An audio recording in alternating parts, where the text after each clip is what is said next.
commencer la Bonsoir. conférence. C'est bon. Bon, un instant. Bonsoir, chers amis de la zététique. Donc, c'est la deuxième conférence de zététique de cette année. Donc, nous sommes depuis l'association Aldéran, le cercle de zététique de Toulouse. Et cette deuxième conférence est à la suite de la première conférence sur la zététique et le bayésianisme. Donc, zététique abordée sous l'aspect des probabilités conditionnelles, si vous voulez. Et donc, la dernière fois, Nicolas, ici présent, Nicolas Martin, ici présent, vous a expliqué comment la machinerie bayésienne peut se mettre en route à travers la zététique. Et cette fois-ci, il va nous expliquer comment alimenter cette machine avec plutôt de bonnes informations que des mauvaises. Voilà, je te laisse la parole, Nicolas, et je te laisse te présenter aussi. Voilà. Eh bien, merci beaucoup, Néchette, pour cette introduction. Donc voilà, aujourd'hui, ça va être la deuxième partie de la conférence donc, que j'avais fait la semaine dernière, donc c'est la suite. Alors, vous inquiétez pas, si vous n'avez pas vu la première partie, ça peut être vu assez indépendamment. De toute façon, je vais reprendre les grandes idées de ce qu'on a vu la semaine dernière. Et de manière générale, de toute façon, si vous voulez retourner voir la première conférence, elle est disponible sur YouTube. Voilà. Alors, je vais couper ma caméra et je vais mettre les diapos. Tac. Et on va pouvoir commencer.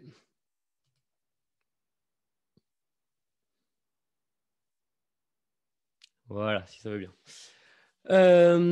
Alors, du coup, on va donc comme l'a bien dit Néchette, c'est la semaine dernière, on a vu comment fonctionnait, comment devait fonctionner la machinerie d'un bayésien.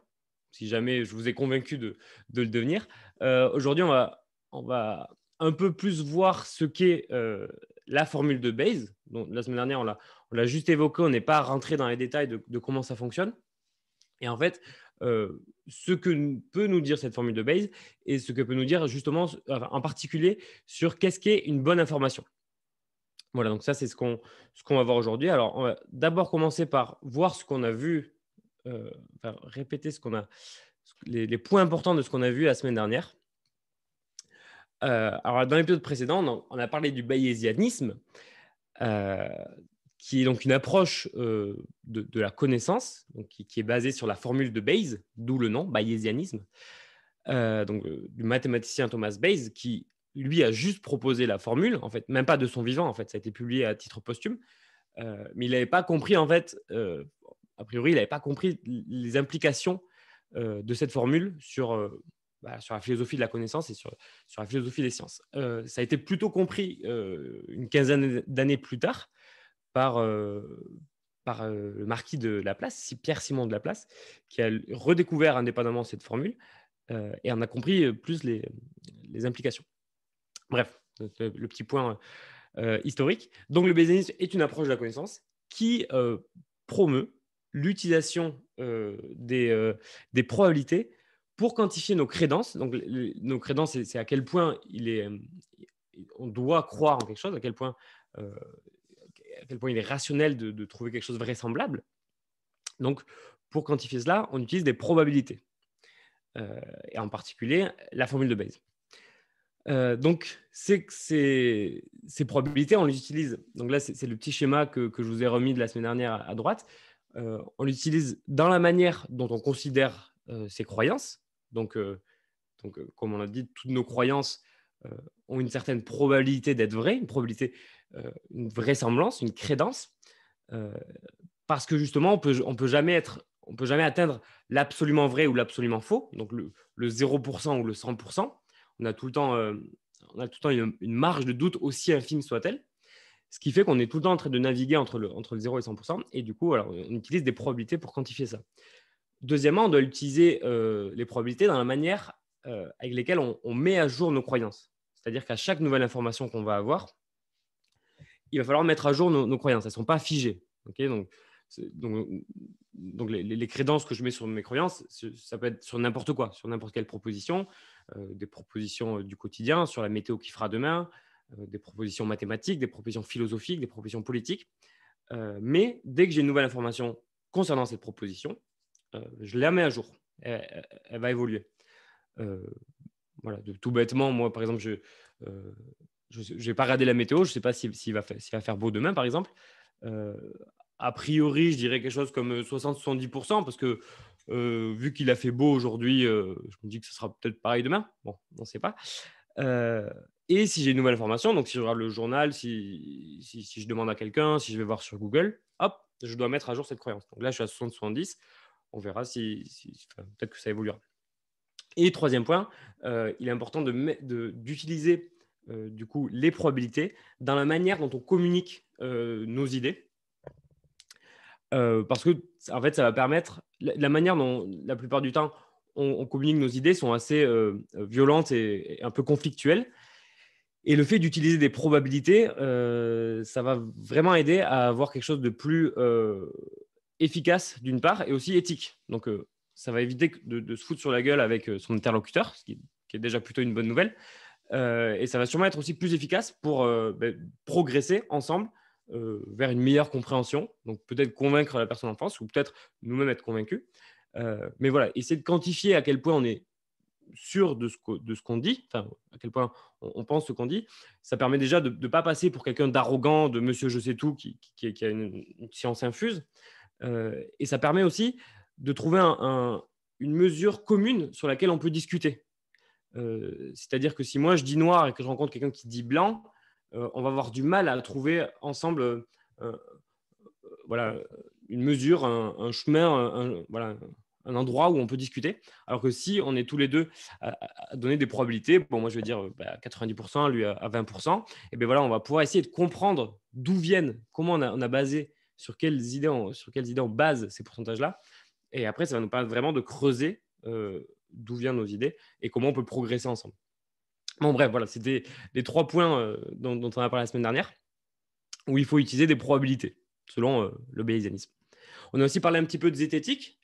Donc, la zététique, c'est un mouvement d'idées, on peut dire, un mouvement de personnes aussi, qui existe depuis les années 90 environ, et qui promeut en fait l'utilisation de l'esprit, qui promeut la pédagogie de l'esprit critique et de la science au sein de la population pour, on va dire, pour améliorer la société et le bien-être de tous.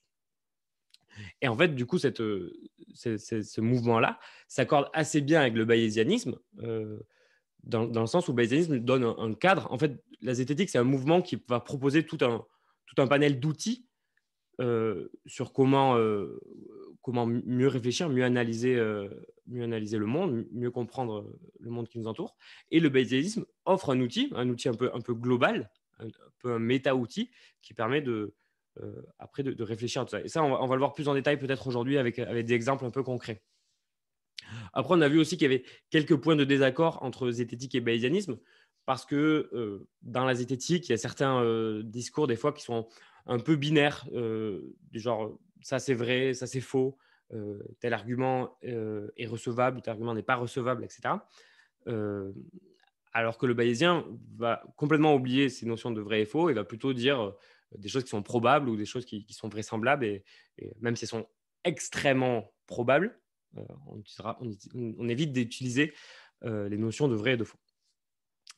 Voilà. Le dernier point que je voulais rappeler, c'est que les défis actuels, les enjeux actuels, qu'ils soient sociaux, écologiques, économiques, politiques, démocratiques, tout ce que vous voulez, exigent qu'on soigne absolument notre rapport à l'information, qui est assez chaotique, après, à mon avis, et notamment parce que la quantité d'informations disponibles depuis une dizaine d'années, quelques décennies, a littéralement explosé. Et aujourd'hui, on est plutôt dans une ère de ce qu'on appelle la post-vérité. C'est-à-dire qu'il y a tellement d'informations disponibles que ce n'est plus forcément la vérité qui va prôner. Et tant qu'à faire, on choisit les informations qui nous font plaisir, par exemple, et au détriment de la vérité. Et je crois que c'est nuisible pour tous et donc pour la société. Et voilà, donc c'est pour ça qu'à mon avis, il faut un peu apprendre, parce que c'est vraiment pas intuitif, hein. L'humanité n'a jamais été confrontée comme ça à un afflux aussi important d'informations. Je pense qu'il faut apprendre collectivement à mieux gérer ces questions-là, à mieux traiter l'information, à mieux la communiquer, etc. Et je pense que la zététique et le bayésianisme vont clairement dans ce sens-là. Alors, plus précisément sur le bayésianisme, on avait vu 3 grands principes. Donc, bon, je l'ai déjà un petit peu dit. Donc, à chaque hypothèse, on associe une crédence. Donc, à chaque proposition, on associe une crédence. Donc, la crédence, c'est la vraisemblance, quoi, entre 0 et 100%. Deuxième point, on met à jour ces crédences à chaque nouvelle information. Okay. Et troisième point qu'on avait juste évoqué la dernière fois et qu'on n'a pas creusé, c'est que pour mettre à jour ces crédences, il faut utiliser la formule de Bayes. Voilà, c'est les mathématiques qui nous le disent, hein, c'est vraiment un résultat très, très fort et très fondamental. La bonne manière d'accumuler de l'information comme ça, c'est en utilisant la formule de Bayes. Alors aujourd'hui, on va voir vraiment ce qu'elle dit, cette formule. Donc voilà, aujourd'hui, on va dire que les 2 dernières fois, on s'était intéressé aux 2 premiers points. Aujourd'hui, on va s'intéresser au 3e.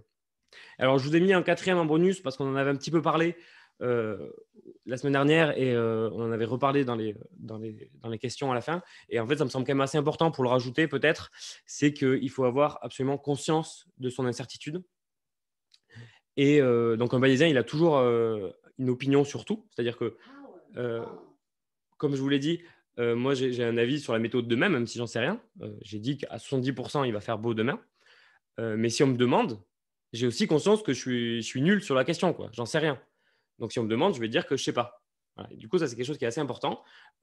On a un avis sur quelque chose, toujours. C'est important pour après réfléchir. Mais il faut aussi avoir une idée de son incertitude et une idée à quel point on est nul sur une question. Et si on est trop nul, on n'en parle pas, quoi. Voilà. Donc, ça, c'était le petit bonus. On n'en reparlera pas aujourd'hui, de toute façon. Donc le plan d'aujourd'hui, donc en introduction, on a vu dans l'épisode précédent, donc ça c'est fait. Ensuite, on va voir 1 et 2, ça va être des exemples qu'on va traiter.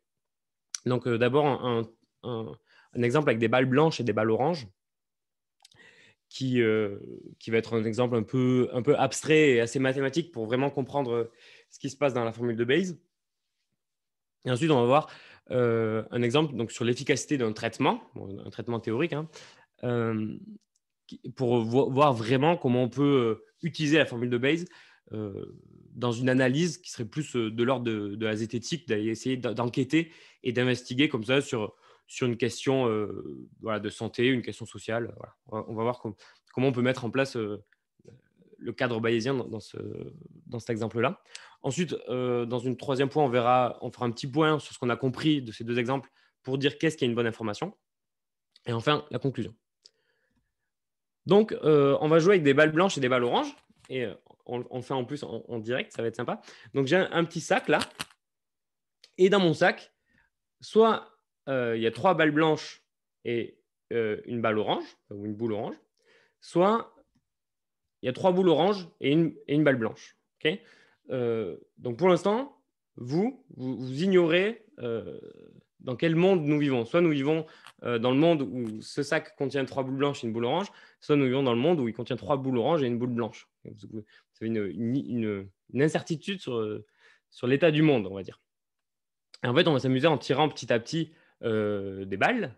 C'est comme si on tirait des informations.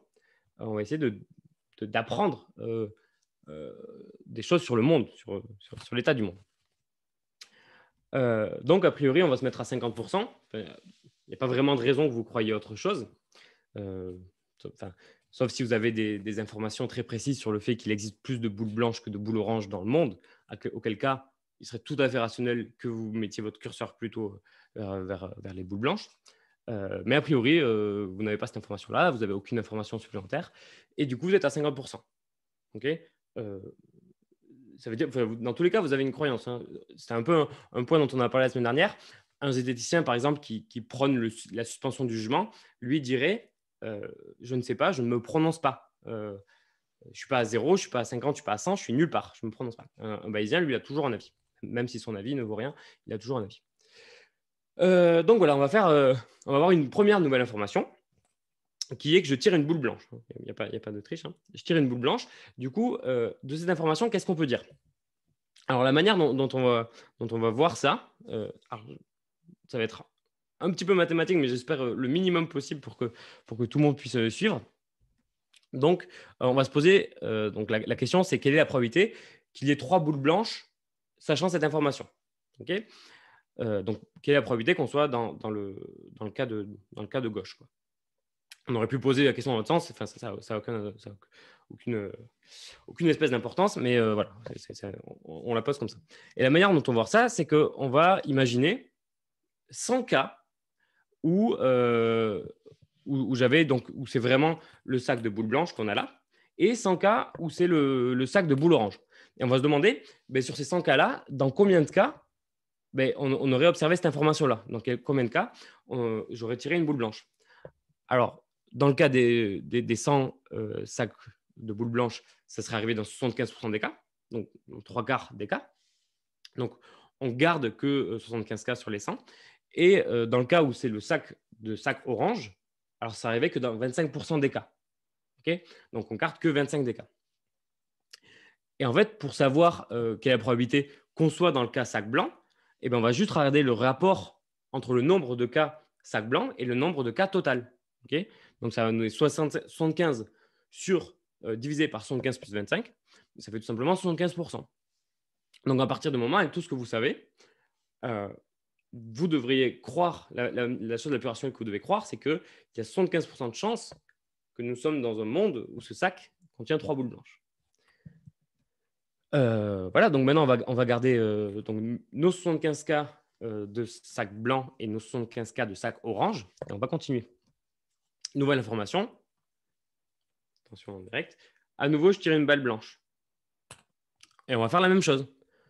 Dans les 75 cas qui nous restent de sac blanc, on va en prendre encore les 3 quarts, parce qu'il y avait 3 chances sur 4 que je pioche à nouveau une balle blanche. Pardon, je ne l'ai peut-être pas précisé, mais je remets les balles à chaque fois dedans. Aussi, c'est plus intéressant, on va dire, mathématiquement, et ça va nous permettre de mieux comprendre.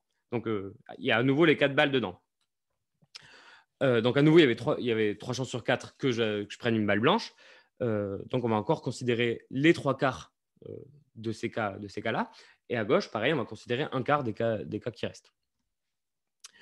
Et on va faire le même calcul. On va regarder combien on a de cas où c'est un sac blanc et combien on a de cas en tout. Donc, ça fait 56,25 divisé par 56,25 plus 6,25. Et ça nous donne 90%. Alors voilà, désormais, ce qu'il faut croire, c'est qu'il y a 90% de chances que ce sac contienne 3 boules blanches. Voilà. Apparemment, ça, on l'a déjà vu. Nouvelle information. Cette fois, je tire une balle orange. OK. Mais voilà, on va appliquer la même formule. Sur nos 56 cas et des poussières qui restent à gauche, on va en prendre que 25%, du coup, parce que là, il n'y avait qu'une chance sur 4 que je prenne une balle orange. Et à droite, sur les 6 cas qui nous restent, on va prendre les 75%. OK. Et on va faire le calcul à nouveau. Et du coup, là, on revient sur 75%. OK. Là, le doute s'installe à nouveau. On ne sait plus, on n'est plus aussi sûr que ce soit le sac de boules blanches. Hein. Notre crédence peut tout à fait reculer. Hein. C'est la manière la plus rationnelle de le faire, en tout cas. Voilà, on l'a déjà vu. Et à partir de maintenant, alors je ne vais pas détailler à chaque fois. Donc là, je vais vous dire la série de boules, de balles que je vais tirer. Et on va faire les calculs. Et maintenant, je vais aussi enlever le décompte des cas, parce que là, on commence à avoir trop peu de cas pour qu'on puisse comprendre. Mais on va voir qu'on peut raisonner exactement de la même manière. Donc là, en premier, je tire une balle orange. Bon, je ne vais pas le faire en direct, mais vous pouvez le suivre en haut. Donc, avec une balle orange, dans le cas de gauche, il y avait 25% qu'on observe ça, et dans le cas de droite, 75%. Du coup, comme précédemment, ces valeurs, en fait, ce 25%, on va le multiplier à ma croyance initiale, donc 75%, et on va le diviser par le total. Donc, à droite, c'est 75%, c'est 75% de chance d'observer ça, mais on n'avait que 25% de croyance à la base. Et pour le cas sac blanc, on y croit à 75%, mais il n'y a que 25% d'observer cette information-là. En faisant le calcul, on retombe à 50%. Ok, donc là, ça paraît logique. On a pioché 3 balles blanches, puis 2 balles blanches, puis 2 balles oranges. C'est normal que là, on sache plus rien. Voilà. Bon, maintenant, vous avez compris à peu près comment ça fonctionne. On va pouvoir accélérer. Donc là, je tire une balle blanche. Euh, à ma gauche, du coup, j'ai 75% de chance. Et j'y croyais à 50% à la base. Et à ma droite, j'ai 25% de chance d'observer ça et j'y croyais à 50%. Donc, en faisant le calcul, on arrive maintenant à 75% que ce soit qu'on aille vers la gauche. Et voilà, on peut continuer. Je retire une balle blanche, on monte à 90%. Je retire une balle blanche, on monte à 96%. À nouveau, une balle blanche, 99% quasiment. Ah, une balle orange, on redescend un petit peu, 96%. Balle blanche, on est à 99%. Balle blanche, 99,6%. Balle orange, on redescend à peine. Et puis, on finit par 2 balles blanches et on arrive à un résultat de 99,9%. Okay, donc, finalement, après 14 tirages qu'on a fait, on sait, il y a plus de 99,9% de chances que le sac contienne 3 balles blanches. Okay, donc, c'était le premier exemple qu'on va voir, qui était donc assez mathématique et assez abstrait. Hein. Dans la vie de tous les jours, on vous demande rarement de donner votre avis sur le nombre de boules dans un sac. Mais c'était pour que vous compreniez un petit peu la mécanique de la formule. Hein. Après, on va voir vraiment sur un cas plus concret. Mais alors, juste avant d'aller un peu plus loin, en fait, il y a une petite subtilité dont on a parlé la semaine dernière. Et pour que le raisonnement soit correct. Donc, quand je dis après 14 tirages, il y a plus de 99,9% de chances que le sac contienne 3 boules blanches, il y a une petite subtilité dont on n'a pas parlé et qu'on avait évoquée la semaine dernière. Alors, je ne vais pas vous le dire tout de suite. Je vous laisse y réfléchir et éventuellement proposer vos idées dans les commentaires. Et on en reparlera au moment des questions à la fin pour voir si vous avez une idée de ce que c'est. Voilà. Alors, si vous avez bien compris comment ça marche avec un sac et des balles, bon, ben, dans la vraie vie, c'est pareil. Le sac, c'est le monde. On n'y a pas directement accès. Hein. On ne sait jamais exactement ce qu'il contient. Hein. Comme on l'a dit la semaine dernière, on a toujours une voile, une interface entre ce qu'on perçoit et la réalité. Donc, c'est un petit peu comme cette toile qu'on a là, quoi, qui nous empêche de voir la réalité. Et les balles, c'est les informations. Okay, donc, voilà, tous les jours, on capte des informations qui vont nous permettre, petit à petit, de mieux comprendre le monde. Alors, les informations, ça peut être tout n'importe quoi. Ça peut être, comme je veux dire, regarder la météo à la télé. Ça peut être lire un bouquin. Ça peut être discuter avec quelqu'un. Ça peut être voilà, n'importe quoi, regarder dehors et voir un événement, n'importe quoi. Chaque chose va vous permettre d'avancer dans la compréhension du monde, comme on a avancé dans la compréhension du sac en tirant des boules. Voilà, je pense que c'est vraiment l'idée qu'il faut comprendre.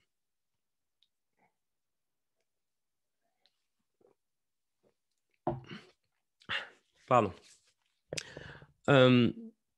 Bon, on va pouvoir passer. Alors, d'abord, on va faire une petite généralisation de ce qu'on a vu pour vraiment introduire un peu plus formellement la formule de Bayes.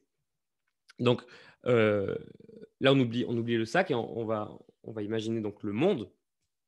Et on va imaginer qu'on peut être dans deux mondes possibles. Soit le monde H, donc le monde H, c'est mon hypothèse, qui peut être n'importe quoi. Ça peut être il existe des ovnis, par exemple. Voilà, c'est mon hypothèse.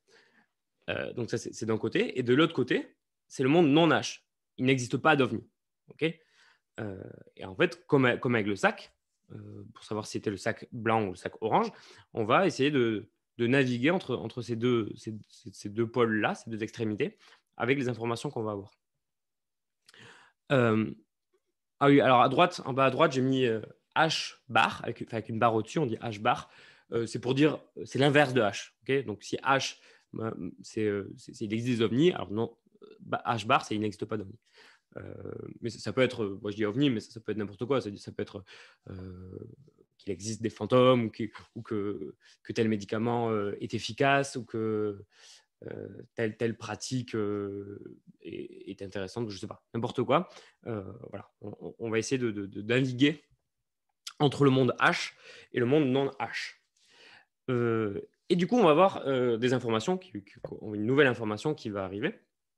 On va l'appeler I, l'information que je viens d'observer. Donc, par exemple, si mon hypothèse, c'est qu'il existe des ovnis, alors I, ça peut être, voilà, je viens de regarder dehors et j'ai vu une boule lumineuse dans le ciel. Okay, alors, qu'est-ce qu'on peut dire de ça? Alors, nous, ce qu'on va essayer de chercher, c'est cette valeur-là. Alors ça se dit probabilité de H, sachant I. Okay, donc, le P, c'est ma probabilité. H, c'est mon hypothèse. La barre au milieu, on dit c'est sachant. I, c'est mon information. Donc, autrement dit, par exemple, quelle est la probabilité qu'il y ait des ovnis, sachant que j'ai vu une boule lumineuse dans le ciel. Okay, ou quelle est la probabilité que tel médicament fonctionne, sachant que j'ai lu dans le dernier magazine que c'était très efficace. Voilà, c'est n'importe quoi. La probabilité d'une hypothèse, sachant une information. Alors, pour calculer ça, comme on l'a fait précédemment, d'abord, il faut qu'on ait une probabilité a priori. Okay, c'est ce qu'on appelle le prior, ou la probabilité a priori. C'est ce que je crois à la base. Okay, il faut, comme on l'a dit, dans le bayésianisme, on a toujours une probabilité a priori. Okay, donc, par exemple, pour les ovnis, ça peut être, moi, j'y crois plutôt à 80%. Pour tel médicament, j'y crois plutôt à 20%. Même si je n'ai aucune idée, voilà, un sentiment, une intuition. De toute façon, on a tout le temps des connaissances annexes, indirectes à ça, qui nous permettent d'avoir un peu une probabilité là-dessus, une crédence là-dessus. Cette probabilité H, on va la multiplier par...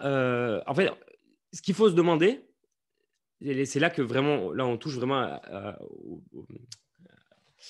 ce qui est très important dans la formule de Bayes, c'est qu'on va se demander quelle est la probabilité d'observer I dans mon hypothèse. Okay, donc avant, ce qu'on regardait, c'était probabilité de H sachant I, donc la probabilité que l'hypothèse soit vraie sachant l'information. Et là, c'est l'inverse. C'est la probabilité de l'information sachant l'hypothèse. Okay, c'est pour ça que d'ailleurs, pendant longtemps, on a appelé le bayésianisme, c'était les probabilités inverses. C'est comme ça que Laplace l'appelait d'ailleurs. Et ça a été comme ça pendant 150 ans. On l'appelait comme ça. C'est qu'à partir des années 50 que ça s'appelait bayésianisme. Donc voilà, en fait, on retourne la probabilité. On va voir un peu plus concrètement ce que ça veut dire après. Enfin, même tout de suite, en fait. Donc la probabilité de I sachant H, c'est quelle est la probabilité que j'observe une boule lumineuse s'il existe des ovnis. Okay, à quel point l'hypothèse ovni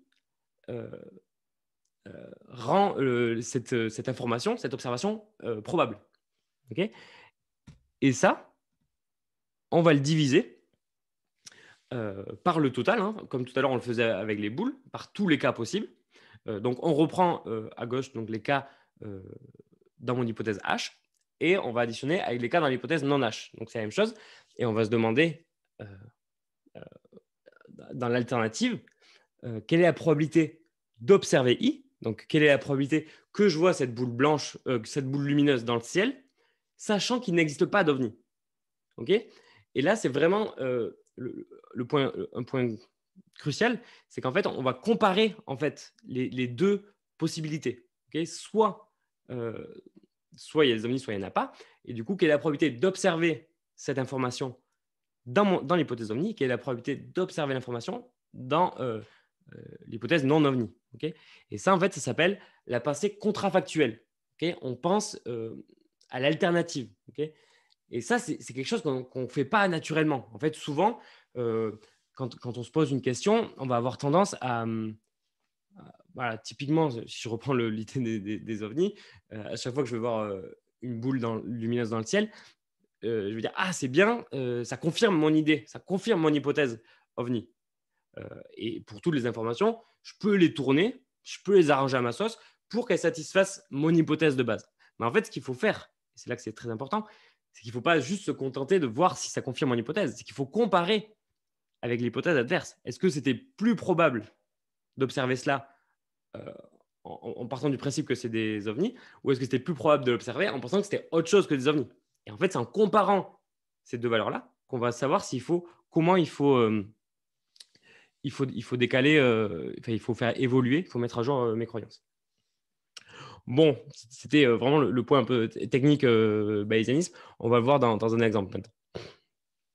Donc l'exemple, c'est est-ce que la thérapie T est efficace? Alors, la thérapie T, c'est une nouvelle thérapie qui est très à la mode. Tout le monde en parle sur les réseaux. C'est le gros truc en ce moment. Mais moi, pour l'heure, je ne m'y suis pas trop intéressé. J'en sais très peu. Je ne sais pas trop ce que c'est. J'ai entendu parler à droite à gauche, mais pas plus que ça. Je sais juste que c'est quelque chose qui est tout nouveau. Ça existe depuis quelques mois ou quelques années. Et que c'est prétendument naturel. OK. Mais je n'ai pas lu d'article sérieux sur la question, donc je ne sais pas trop. Donc voilà, là, on va naviguer entre le monde T, donc la thérapie T n'est pas efficace, donc tout à gauche, et le monde T est efficace, tout à droite. Et donc moi, je vais placer une croyance a priori. Je vais dire 30%, parce que bon, je suis un peu méfiant.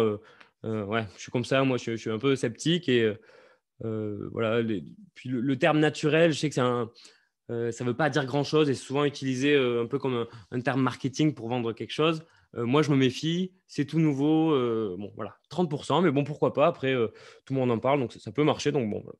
Je suis assez généreux, je donne 30% de base. Et donc, comme avant, comme quand on tirait des balles, on va avoir des nouvelles informations. Donc, voilà, là, j'ai une première information. C'est mon cousin qui m'a dit que ça avait fonctionné pour lui. Bon, tant mieux pour lui déjà. Et là, la question qu'on va se poser, comme on l'a dit, c'est on va essayer d'estimer quelle est la probabilité d'observer cette information dans les deux mondes. Okay, dans le monde où T est efficace et dans le monde où T n'est pas efficace. Okay, avant d'aller plus loin, juste, en fait, ça peut être un peu déroutant et on ne sait pas trop qu'est-ce que ça veut dire. La probabilité d'observer une information, ce n'est pas hyper clair. Alors juste, je vais peut-être préciser, donner deux petits éléments. Déjà, il faut savoir que ce n'est pas tellement la probabilité qui compte, la probabilité dans chacune des hypothèses, mais le rapport entre les deux. C'est-à-dire que si à gauche, je donne 20% et à droite 40%, ou que je donne 10% et 20%, c'est la même chose. Ce qui compte, c'est le rapport entre les deux. Okay, donc déjà, il n'y a pas trop besoin de se prendre la tête avec la valeur des probabilités. C'est plus voilà, la différence et à quel point l'une est plus probable que l'autre. Et donc, pour comprendre ce que ça veut dire la probabilité d'avoir cette info, on va se poser la question suivante. À quel point c'est surprenant? Okay, à quel point c'est surprenant d'avoir cette information dans chacune des hypothèses? Et on va dire que 1, c'est extrêmement surprenant. Et 99, c'est extrêmement prévu, extrêmement banal. C'est un peu paradoxal comme terme, extrêmement banal, mais voilà, c'est vraiment ça. 99, c'était hyper prévisible. Donc voilà, on va faire ça avec l'information que j'ai de mon cousin. Donc premièrement, dans l'hypothèse où T est efficace, ben ouais, alors comment on pourrait comprendre ça? C'est que mon cousin, je savais qu'il allait faire le traitement, il a probablement guéri et il m'en fait part. Okay, c'est tout à fait normal, tout à fait prévisible. Moi, je lui donne une probabilité de 95%. Je ne suis pas du tout étonné d'avoir ce résultat-là. Enfin, si T est efficace, si en effet la thérapie est efficace, je ne suis pas du tout surpris d'observer ça. Mais de l'autre côté, si T n'est pas efficace, là, du coup, il faut faire cet effort de pensée contrefactuelle. Voilà, si de base, vous pensez que c'est efficace, il faut quand même se forcer à faire cet exercice mental d'aller voir ce qui se passe si T n'est pas efficace. Si T n'est pas efficace, en fait, ça pourrait être, par exemple, une guérison par effet placebo. Okay, et c'est là que, par exemple, toute l'approche zététique va être utile et tous les outils que nous donne la zététique va être utile parce que les questions d'effet placebo, par exemple, on les connaît assez bien en zététique et on sait à quel point ça peut être puissant pour certaines pathologies. Et donc, ça va me permettre d'être plus meilleur sur mes estimations de probabilité. Okay, donc, je sais que c'est quand même très possible que ce soit une guérison par effet placebo. Voilà. Enfin, il faut bien comprendre que la formule de Bayes, elle ne se suffit pas elle-même. Elle donne un cadre, mais après, il faut des connaissances sur les questions pour pouvoir être le meilleur possible, quoi, pour pouvoir faire les meilleures estimations. Donc, je sais que ça peut être une guérison par effet placebo. Ça peut être aussi qu'il se trompe, en fait, tout simplement. Peut-être qu'en fait, il n'était pas malade à la base. Il a juste cru qu'il était malade et en prenant le traitement, il croit qu'il a guéri, mais en fait, il n'a jamais été malade. Ou alors, peut-être qu'il n'a pas guéri. C'est juste que là, il avait un petit moment où il allait mieux. Ou alors, peut-être qu'il a pris un autre médicament à côté et qu'en fait, c'est ce médicament-là qui l'a guéri et pas le traitement. Ou peut-être qu'il me ment aussi, tout simplement. Peut-être que il a payé 100 € pour avoir son traitement et il n'assume pas de s'être fait un peu pigeonner. Du coup, il raconte à tout le monde que ça a marché. Voilà. Du coup, voilà, ça, c'est tout ce qui pourrait faire que malgré que T ne soit pas efficace, qu'on soit dans le monde où T ne soit pas efficace, d'avoir cette information-là. Et du coup, ça paraît quand même assez possible. Okay, et du coup, bon, moi, je lui donne une probabilité. Donc voilà, ce facteur de surprise de 75%, de 75. On met juste des notes comme ça. Voilà, donc un peu moins que si T est efficace, mais quand même, ça reste quand même assez important. Et du coup, là, on va faire notre calcul, notre formule de Bayes, tout simplement. Donc, on va donc multiplier ma croyance a priori, donc, qui était de 30%, 0,3, par la probabilité d'observer ça si T est efficace, et divisé par, comme on l'a dit, par le total, donc en additionnant les cas où T n'est pas efficace. Et du coup, là, on arrive à 35%. Okay, donc, ma nouvelle croyance, elle a un peu augmenté avec cette information-là, c'est 35%. Nouvelle information, le site farfelu.fr indique que la thérapie T est très efficace contre les migraines, le cancer, la Covid, le paludisme, la perte de cheveux, les reflets roux, et permet même de faire revenir l'être aimé. Alors ça, c'est quand même une information assez intéressante et un peu moi qui me met un peu les alertes comme ça, qui me fait un peu douter en fait. Et on va voir, on va essayer de réfléchir.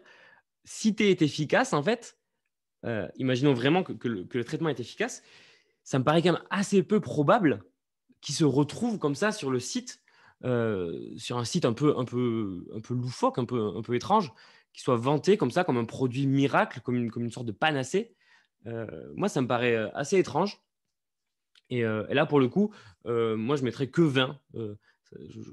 Ça m'étonnerait vraiment qu'un traitement efficace se retrouve voilà, sur des sites d'information douteux. Et alors souvent, en zététique, on le dit aussi beaucoup, quand des remèdes comme ça, des traitements, ont des prétentions un peu assez miraculeuses et qui peuvent tout guérir, holistique, on dit, souvent il faut s'en méfier. En fait, c'est quand même, dans nos connaissances actuelles de la médecine, qui sont quand même assez poussées, c'est quand même extrêmement peu probable de trouver un remède qui puisse comme ça soigner autant de maladies diverses et de pathologies qui n'ont aucun sens. Donc, dès qu'on voit ça, c'est vraiment extrêmement méfiance. Voilà, là c'est très, très surprenant que si tu es efficace de le retrouver décrit comme ça. Mais n'empêche, je ne vais pas plus bas que 20 parce que ça se pourrait aussi qu'il est efficace en soi, mais que des gens en profitent par ailleurs pour lui donner encore plus d'intérêt et mentir sur ça. Donc voilà, je garde quand même 20 qui me semble être un bon chiffre. Par contre, de l'autre côté, si T n'est pas efficace, alors c'est hyper clair. C'est juste que le site, il fait de la publicité mensongère pour promouvoir un traitement qui n'est pas efficace. Et en plus, j'ai vu, c'est sur leur site, ils vendent le traitement à 99 €. Okay, donc là, ça paraît hyper, comment dire, prévisible en fait. Si T n'est pas efficace, c'est prévisible de se retrouver avec quelque chose comme ça, quoi. Et donc là, je donne 90. Okay, un facteur de surprise de 90. On fait notre calcul. Et là, ma crédence, elle tombe à 12%. Elle prend un sacré coup parce que cette information-là, elle était vraiment pas en faveur du tout du traitement, quoi. Information suivante. Une étude menée par un expert en biologie quantique sur 10 de ses patients montre que T est extrêmement efficace. Bon, alors là, je vais être aussi un peu dubitatif parce que déjà, un expert en biologie quantique, à ma connaissance, ce n'est pas du tout une discipline scientifique. Hein, je n'ai jamais entendu ça. Je pense que ça n'a aucun fondement scientifique. En plus, un expert, alors on ne sait pas si c'est un chercheur, si c'est un mec qui fait des expériences dans son garage. Bon, c'est un peu douteux. Donc, on peut se douter déjà que l'étude elle va être plein de biais expérimentaux, qu'elle ne va pas être menée de manière très rigoureuse, qu'il va y avoir un peu des failles dans la manière de mener le protocole, dans la manière de faire les calculs et tout, etc. Voilà. Je pense que ce n'est pas terrible. En plus, il y a potentiellement des conflits d'intérêts. Qui c'est cet expert en biologie quantique? C'est peut-être le même mec qui tient le site farfelu.com, en fait. On ne sait pas. Ou voilà, c'est peut-être quelqu'un qui est impliqué dans cette thérapie-là. Et puis en plus, s'il fait sur 10 de ces patients, c'est possible que ce soit des patients qui soient eux-mêmes déjà convaincus par cette thérapie-là et qui vont être complètement influencés. Et les résultats qu'on aura, ils ne seront pas du tout neutres et objectifs, quoi. Et également, enfin, quand je dis conflit d'intérêts, ça peut être donc des intérêts financiers, mais ça peut être aussi des intérêts idéologiques. C'est-à-dire que c'est quelqu'un qui est convaincu que la biologie quantique va révolutionner le monde et qu'il doit le partager à tout le monde. Alors, il va être tenté de mentir sur ses résultats pour promouvoir ça. Et pareil pour les patients, c'est aussi peut-être des gens qui sont convaincus et qui veulent partager ces idées-là. Troisième point, c'est que c'est un tout petit échantillon. Donc, même s'il y a des résultats, importants, ça peut être juste parce que sur ce petit échantillon-là, il y avait 4 ou 5 personnes qui, ce jour-là, étaient en bonne forme parce qu'ils avaient bien mangé la veille ou qu'ils avaient fait un tour de vélo le matin. Et du coup, quand cet expert en biologie quantique a fait des relevés sur leur santé, il s'est dit « Ah, ben, ils sont en bonne forme, du coup, c'est bon ». Voilà, donc ça, c'est un peu le risque avec quand on a un tout petit nombre comme ça d'échantillons. Il y a toujours une part de hasard qui fait que il est possible qu'on ait l'impression qu'il y a un effet dû au traitement, alors que l'effet est dû complètement à autre chose. Voilà, tout ça pour dire que je suis assez dubitatif sur cette étude-là.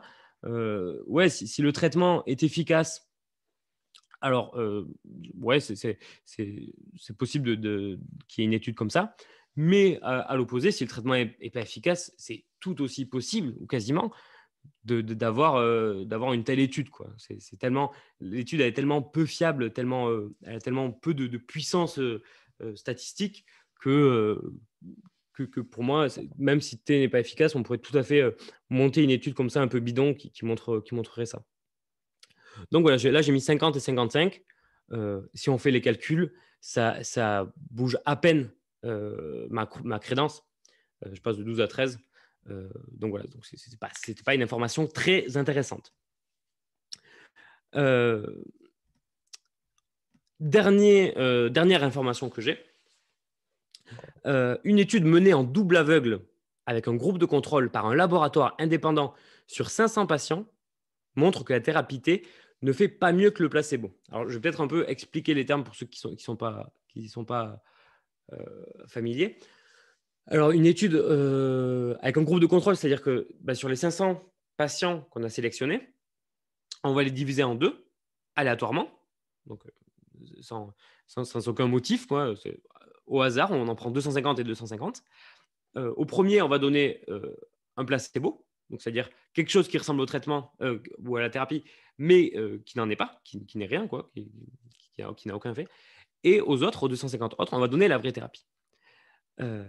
Et eux, les patients, ils ne sauront pas en fait ce qu'ils reçoivent, si c'est la vraie thérapie ou si c'est l'effet placebo. Et en plus, les docteurs qui vont administrer la thérapie ou qui vont leur donner le médicament ne savent pas non plus ce qu'ils donnent. Parce que ça pourrait aussi, s'ils savaient, ça pourrait aussi influencer dans leur comportement ce que va ressentir le patient.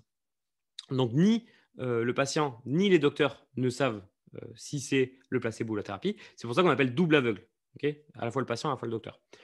Pour savoir qui a reçu quoi, en fait, c'est consigné avant sur un fichier informatique ou quoi, pour savoir qui a pris quoi, etc. Et à la fin, on compare. Et là, l'étude nous dit que sur les 250 et 250 qu'on a pris, à la fin, la thérapie T, elle fait pareil que le placebo. Okay, on n'a aucune différence. Donc, c'est quand même un résultat assez fort. Et là, pour le coup les précautions qui sont prises, elles permettent en fait d'éviter toute ambiguïté dans les résultats. C'est-à-dire que dans le cas où le traitement est efficace, du coup, si on se remet dans l'hypothèse où le traitement est efficace, ça serait extrêmement peu probable d'avoir ce genre d'information. Et c'est ça qui fait en fait toute la force de cette information-là, c'est qu'en fait, elle se rend, par toutes les précautions qu'elle prend, elle se rend insensible en fait à l'ambiguïté et au fait qu'elle pourrait être expliquée autrement. Donc c'est pour ça que là, le facteur d'étonnement, il est très très bas. C'est extrêmement, extrêmement étonnant d'observer cette information-là si le traitement est en réalité efficace. Alors, je laisse quand même 0,1. J'aurais pu mettre plus bas. Qu'est-ce qui pourrait se passer? On pourrait imaginer que, par exemple, le laboratoire qui a mené cette étude-là est mal intentionné. Voilà, ou alors il y a de la corruption, je ne sais pas quoi, pour faire croire que ce traitement ne marche pas parce qu'il y a des intérêts économiques ou quelque chose comme ça. Pourquoi pas, mais ça me paraît quand même extrêmement peu probable aussi. Alors, il faut savoir que pour des études qui sont de cette ampleur-là, il y a plusieurs dizaines de scientifiques qui sont impliqués dedans.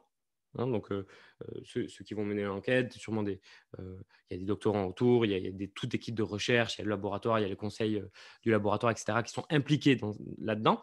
Ça fait des dizaines de scientifiques. Et en plus, il va y avoir des scientifiques d'autres laboratoires, donc des gens qui ne se connaissent pas, qui vont vérifier la validité de ces résultats-là.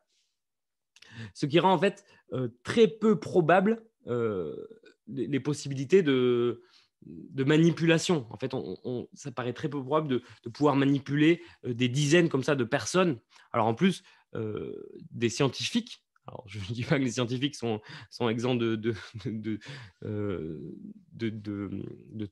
tout vice, mais en fait, souvent, les scientifiques, c'est quand même des gens qui vont aller dans cette branche-là parce que c'est des gens qui sont amoureux de la science ou qui sont très curieux ou voilà, qui veulent découvrir des choses et qui, à la place, auraient pu faire des études scientifiques, des études d'ingénieur ou autre chose qui auraient pu leur apporter beaucoup d'argent. Donc, en fait, c'est souvent des gens qui ne sont pas forcément attirés par l'argent et qui sont plus attirés par la science. Donc, allez-y pour corrompre des centaines de personnes comme ça sur un truc comme ça qui pourrait en plus mettre en péril la santé de leurs concitoyens ou de leur famille. Moi, toutes ces théories comme ça de conspiration, de corruption comme ça dans la science, me paraissent extrêmement peu probables de ce fait-là, du fait du nombre de personnes que ça devrait impliquer. Ça me paraît beaucoup trop improbable.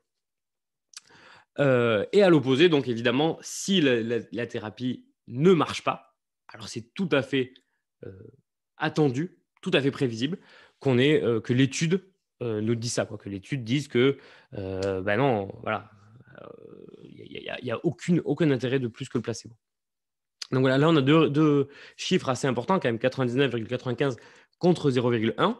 Et si on fait le calcul, là notre crédence va complètement chuter et on passe à 0,015% de chance que la thérapie soit efficace.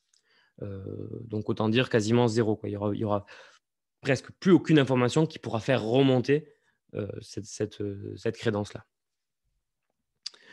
Voilà, alors juste pour voir un petit peu le chemin qu'on a fait, c'est pas forcément très important, mais pour vous le rappeler, donc on était parti de 30%, c'était ma croyance a priori. Après, on est un peu monté avec mon cousin, hein, ce que disait mon cousin, qui, bon, c'est un témoignage, alors c'est jamais complètement fiable, hein, il y a plein de raisons de croire qu'un témoignage peut se tromper. Donc ça m'a fait monter un peu, mais vraiment pas beaucoup. Ensuite, il y a eu le coup du site web là qui m'a vraiment trop alerté en fait sur le fait que c'était bizarre. Il y a eu ensuite l'étude du un peu bizarre d'un scientifique, d'un expert en biologie quantique. Là, ça m'a pas du tout convaincu non plus parce que ce genre de choses pourrait avoir lieu. Enfin, ce genre d'informations pourrait exister malgré que le traitement ne soit pas efficace. Et enfin, il y a l'information de la grosse étude menée par un labo de recherche qui là rend impossible le fait d'avoir cette information-là dans l'hypothèse adverse et qui a fini de me convaincre. que la thérapie ne marche pas, ou qu'il est extrêmement peu probable que la thérapie ait une efficacité. Alors voilà, juste pour voilà, rappeler quelques points comme ça de ce qui est important comme information. Alors, un témoignage n'a pas beaucoup de poids. Rarement, enfin, oui, sauf si c'est très bien encadré, etc. Très bien, voilà, s'il y a une méthode vraiment pour recueillir le témoignage. De manière générale, un témoignage, c'est plutôt pas fiable, hein. Il y a beaucoup de raisons qu'un témoignage puisse advenir dans l'hypothèse adverse. Deuxième point, une étude est d'autant plus fiable qu'elle est menée sur un grand échantillon. Évidemment, ça permet d'éviter en gros les effets dus au hasard qui pourraient nous faire croire en une hypothèse alors que c'est l'autre qui est vrai. Une information est d'autant plus fiable qu'elle provient d'une source sans conflit d'intérêt. Voilà, c'est ce qu'on avait vu avec le site farfelu.com ou avec l'expert en biologie quantique. S'il y a des conflits d'intérêt, on peut se demander si la personne est sincère et s'il n'a pas un peu manipulé ces données ou manipulé l'information pour aller dans le sens de ses intérêts. Et dernier point, en fait, si on a plusieurs études indépendantes, en fait, ça permet justement d'assurer d'avoir un grand échantillon et d'éviter qu'il y ait des conflits d'intérêts. C'est mené par différents labos à des endroits différents dans le monde, indépendants les uns des autres. Il y a peu de chances qu'il y ait des conflits d'intérêts pour tout le monde. Voilà, donc ça, c'est un petit peu quelques remarques en fait, sur ce qu'on a observé dans notre exemple. Mais de manière plus générale, à mon avis, ce qu'il faut retenir, c'est qu'une information, elle n'est pas fiable si elle peut être expliquée par plusieurs hypothèses. Okay, c'était le cas du témoignage, par exemple. Le témoignage, il pourrait être vrai dans les deux hypothèses. Dans l'hypothèse traitement efficace, traitement non efficace. Okay, une étude menée sur 500 personnes de manière très rigoureuse, elle ne peut pas être vraie dans les deux cas. Elle est beaucoup plus probable dans un cas que dans l'autre. Et c'est ça qui fait la valeur d'une hypothèse, d'une information. Pardon. Alors peut-être que... Alors, je vais rajouter deux petits points avant d'aller à la conclusion. La première, c'est cet outil-là que vous voyez à droite qu'on appelle une pyramide des niveaux de preuve. Donc, c'est quelque chose qu'on utilise beaucoup, qu'on utilise en zététique pour expliquer cela, pour expliquer que toutes les informations ne se valent pas et qu'il y a un peu une hiérarchie comme ça. Et on retrouve un peu les mêmes idées. Tout en bas, il y a le témoignage qui est assez peu fiable pour les raisons qu'on a évoquées. Et plus on monte, voilà, une étude scientifique, c'est bien, mais une étude répliquée, c'est encore mieux. Et tout en haut de cette pyramide-là, on a ce qu'on appelle les méta-analyses. Une méta-analyse, c'est quoi? En fait, c'est un article scientifique qui va regrouper 10, 15, 20 études qui ont été faites indépendamment dans le monde et qui va tout rassembler, qui va tout comparer, qui va profiter du coup de cet effet de taille, quoi. En prenant 20 études, on va avoir une énorme échantillon de personnes. On va pouvoir vérifier que le protocole était bien appliqué partout. Et du coup, là, la méta-analyse, c'est vraiment en science souvent ce qu'on dit qui est plus haut niveau de preuve, parce que c'est très peu probable qu'une méta-analyse dise quelque chose alors que c'est l'hypothèse inverse qui est vraie. Donc voilà, donc cette pyramide de niveau de preuve, c'est un peu une règle générale qui permet d'estimer la valeur d'une information. Donc c'est hyper pratique à présenter comme pédagogie, quoi, voilà, dans un sens pédagogique, pour montrer aux gens que tout ne se vaut pas et qu'il faut prendre ça en compte. Mais en mon sens, cette pyramide de niveau de preuve, ça reste une approximation de la règle qu'on a dit plus tôt. La règle qu'on a dit plus tôt, c'est qu'une information est d'autant meilleure qu'elle permet de privilégier une seule hypothèse, qu'elle ne peut être vraie que dans une seule hypothèse. Et en fait, ça justifie en fait cette compréhension de la formule de Bayes permet de justifier en fait pourquoi la méthode scientifique est aussi performante. Et en fait, c'est pas un hasard, c'est pas genre la méthode scientifique est bien parce que elle maximise en fait ça, elle privilégie plus une hypothèse que d'autres. C'est l'inverse. C'est parce que ces méthodes-là étaient efficaces pour discriminer une hypothèse, qu'on les appelle sciences. C'est plutôt dans ce sens-là qu'il faut le voir. Et si on propose une autre méthode qui est encore plus efficace pour ça, alors on l'appellera science aussi. Voilà, donc c'est une approximation qui est tout à fait intéressante, la pyramide de niveau de preuve. Mais comme je dis, ça a ses limites. Là, par exemple, on voit que toutes les études sont au même niveau. En fait, une étude menée sur 40 000 personnes ou une étude menée sur 50 personnes, ça n'a pas du tout le même niveau. Et pareil, on voit que, par exemple, la méta-analyse qui est tout en haut et qui est presque incontestable, il y a un exemple récent, là, avec la crise du Covid, il y a eu une méta-analyse qui est sortie qui montrait que l'hydroxychloroquine était efficace. Parce qu'en fait, cette méta-analyse-là, malgré tout ce qu'on peut dire d'une méta-analyse, que c'est le top niveau, elle a été énormément contredite par beaucoup d'experts, parce qu'il manquait de rigueur, il y avait beaucoup de problèmes. Alors, je ne les ai plus en tête, mais il y avait beaucoup de problèmes par rapport à ça. Et du coup, cette méta-analyse-là a moins de poids qu'une autre étude qui aurait été bien faite et bien menée. Donc, en fait, ce qu'il faut retenir, c'est que ce qui importe vraiment, c'est la capacité de l'information à privilégier une hypothèse par rapport à une autre, plutôt que cette pyramide-là, qui est quelque chose d'assez figé et qui n'est pas tout le temps vrai, même si ça reste un outil très utile. Le dernier point que je voulais évoquer, c'est ce qu'on appelle les chambres d'écho et les bulles de filtre. Je vais boire un petit peu.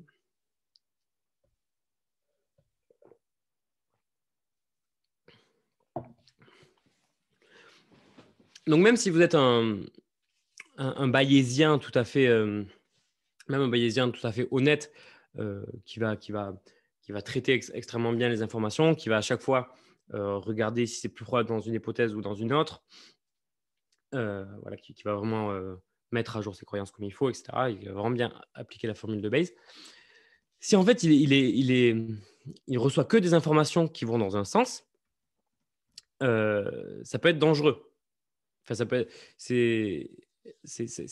en fait, surtout si, en gros, c'est possible d'avoir que des informations dans un sens, si en fait ces informations-là, c'est la vérité, en fait, c'est la bonne hypothèse. Mais il se peut aussi qu'il y ait un filtre, en fait, entre des informations que vous avez et toutes les informations possibles. Et ce filtre, il vient d'où? Ça peut être les réseaux sociaux, en fait, qui vont filtrer ce qui vous suggère, en fait. Par exemple, si vous allez sur YouTube, YouTube va vous montrer les vidéos que vous avez envie de voir. Si vous faites une recherche sur Google, Google va filtrer ces résultats en fonction de vos habitudes.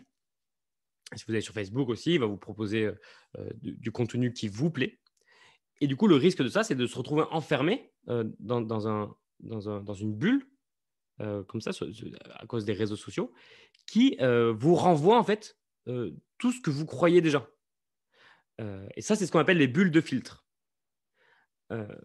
Et un peu lié à ça, il y a aussi les chambres d'écho. Donc là, c'est plutôt avec vos amis, vos connaissances, vos groupes sociaux. Donc que ce soit par exemple au travail ou vos amis, vous allez, imaginons que vous partagez les mêmes idées avec ces gens-là, ou ça peut être aussi sur les réseaux sociaux. Si vous êtes sur un groupe sur les réseaux sociaux, sur une communauté sur les réseaux sociaux, vous pouvez vous retrouver qu'avec des gens qui ont les mêmes idées que vous, et qui vont faire comme un écho. C'est-à-dire que vous, quand vous allez dire quelque chose, quand vous allez dire X ou Y, et bien en fait, ça va être répété à droite et à gauche, tout le monde va dire ça, puis ça va être répété par d'autres, puis ça va revenir à vous, et puis vous allez le répéter encore. Et du coup, c'est vraiment l'image de la chambre d'écho, où en fait, tout ce que vous dites est répété et amplifié. Et en fait, il y a même des expériences qui montrent que si on prend un groupe de personnes qui a une conviction, mais qui a plutôt une idée dans un sens, mais sans être trop convaincu, vous les enfermez ensemble, vous les faites discuter, ils ressortent, ils sont tous beaucoup plus extrêmes. Voilà, donc ça, c'est le principe du chambre d'écho. Et par exemple, c'est ce qu'on voit énormément avec les complotismes en ce moment, les gros problèmes qu'on a avec le complotisme, c'est des gens qui se retrouvent alors souvent sur des forums ou sur des groupes Facebook et qui vont tous en fait partager ces mêmes informations. Et ces gens, ils vont avoir qu'une seule type d'information qui va arriver à leurs yeux ou à leurs oreilles. Et du coup, c'est hyper dangereux parce que même en étant parfaitement bayésien, alors déjà, on ne l'est pas, mais même étant parfaitement bayésien, on irait toujours, voilà, on renforcerait une hypothèse qui en fait n'est pas la bonne parce qu'on est enfermé, on n'a pas accès à toutes les informations. Alors, comment c'est un peu, un peu il y a des solutions, hein, ça, c'est pas perdu. Hein. En fait, ce qu'il faut penser à faire, c'est d'essayer de mettre ses croyances à l'épreuve. C'est-à-dire que vous, peut-être que vous croyez quelque chose avec toutes les informations que vous avez eues, donc dans le milieu social que vous vivez, et dans les groupes que vous fréquentez, vous avez eu tout un grand nombre d'informations. C'est possible que ces informations, que cette croyance-là soit basée sur une information qui ne représente pas en fait l'ensemble des informations et l'ensemble du monde. Et du coup, il faut essayer d'aller chercher s'il n'y a pas des informations qui en fait remettent en cause ce qui me semble évident. En fait, il faut tout le temps essayer de mettre ses croyances à l'épreuve. C'est quelque chose de très important et c'est aussi une des bases en fait des sciences. C'est que quand on croit quelque chose en science, on va essayer de le contredire plutôt que d'essayer de tout le temps aller le confirmer. Voilà, c'est aussi ce qu'on appelle en psychologie cognitive le biais de confirmation d'hypothèse. En fait, plus on croit quelque chose, plus on va croire quelque chose. Et en fait, là, il faut vraiment en avoir conscience d'une part et deux, essayer d'aller chercher des informations qui vont contredire ce que je crois. Voilà. Après, et puis il ne faut pas imaginer que c'est que dans les groupes complotistes vraiment extrêmes, etc. En fait, c'est le cas de tout le monde à différents degrés. Hein. On est tous enfermés dans un contexte culturel et social qui nous renvoie en gros des idées qui ne sont pas forcément représentatives de l'ensemble des idées, quoi. Voilà, enfin, on arrive à la conclusion. Alors, en conclusion, on va vite revenir un petit peu sur ce qu'on a dit. Donc ça, c'était plutôt à la première conférence. Donc, le bayésianisme promeut l'utilisation de probabilités dans nos raisonnements. Et aujourd'hui, ce qu'on a vu, c'est que pour mettre à jour mes croyances, ce qui est important, c'est de comparer la probabilité d'avoir cette information dans mon hypothèse et dans l'hypothèse contraire. C'est ce qu'on appelait la pensée contrafactuelle. Okay, donc toujours faire l'effort, en fait, faire l'effort mental d'aller imaginer dans l'hypothèse contraire, est-ce que c'est possible d'observer ça. Et en fait, ça aussi, ça nous permet d'entraîner notre empathie et d'essayer de comprendre pourquoi des gens, d'autres gens, croient autre chose, en fait. Si on fait l'effort d'essayer de faire cet effort mental, de comprendre ce qui peut motiver une hypothèse, ça nous permet aussi, après, d'améliorer aussi la manière dont on va dialoguer et expliquer les choses aux gens.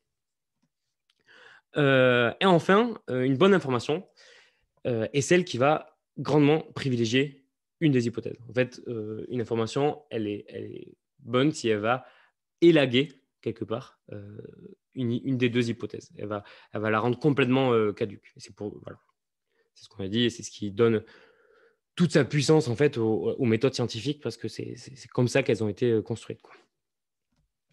Et donc je vais finir un petit peu cette conférence enfin pas tout à fait finir, il reste quelques trucs en reprenant quelque chose que j'avais dit au début de la première conférence la semaine dernière, c'est que face aux enjeux actuels, il est primordial de soigner notre rapport à l'information.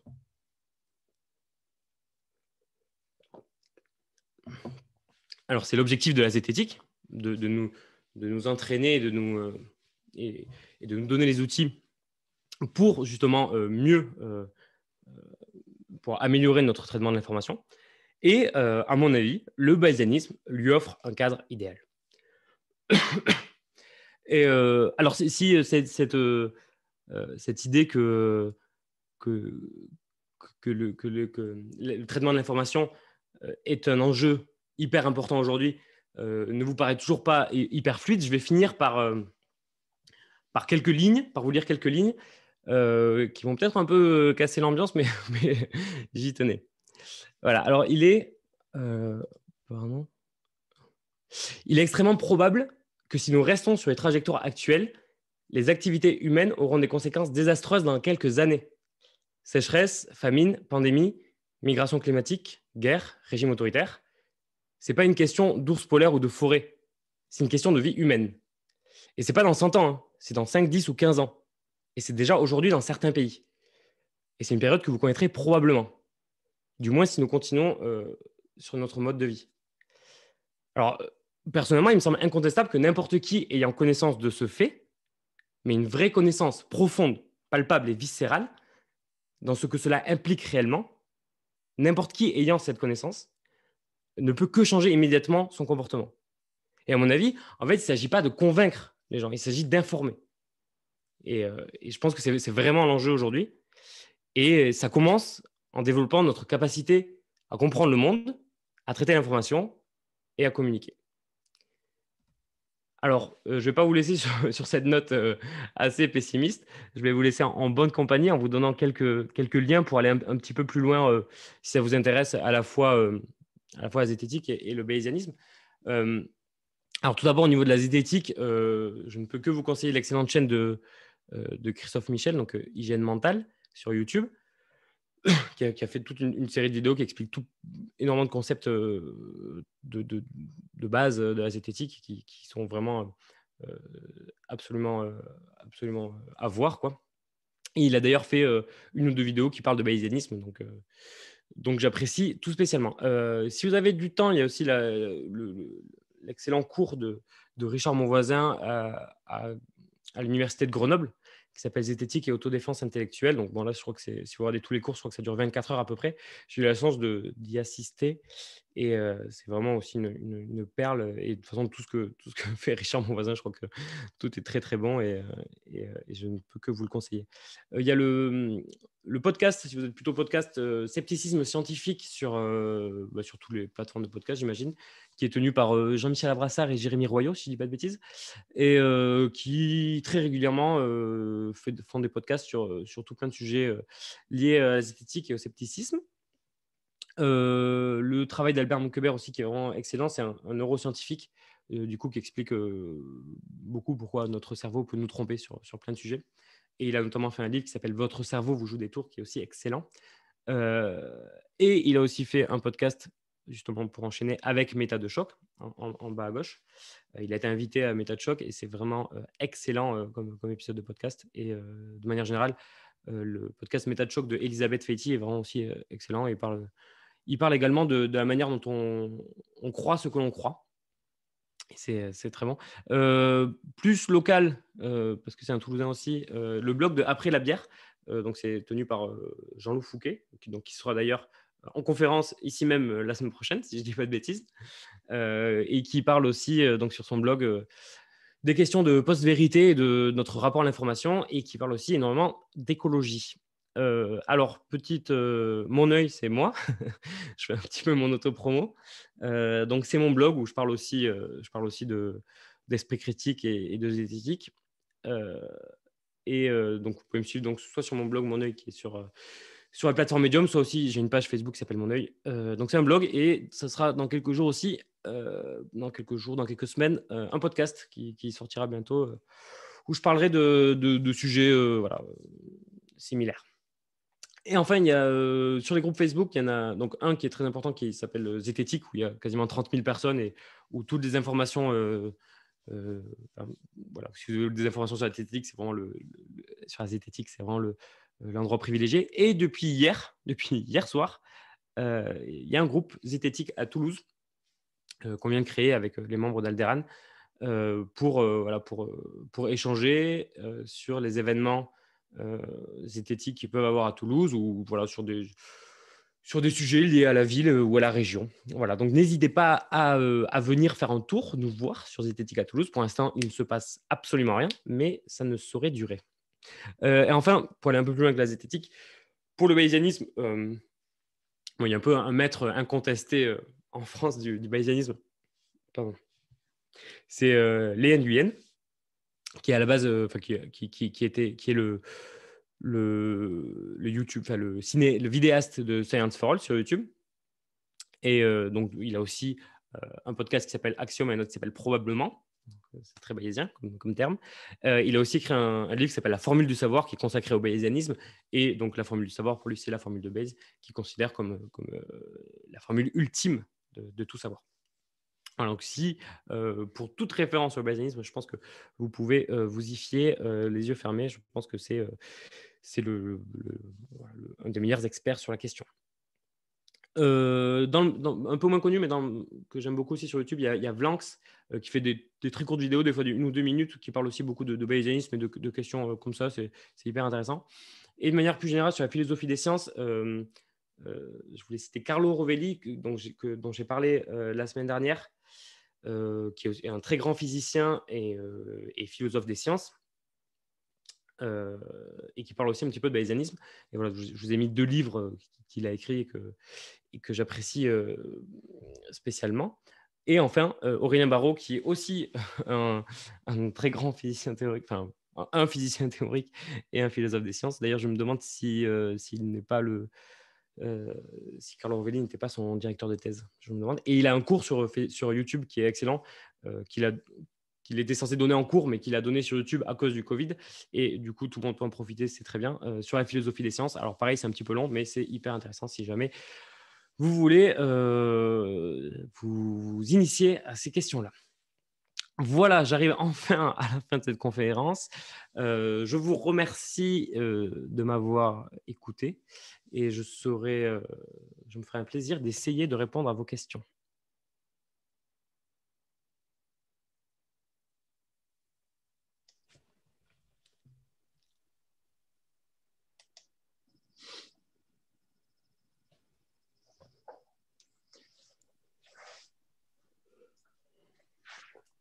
Bien, merci.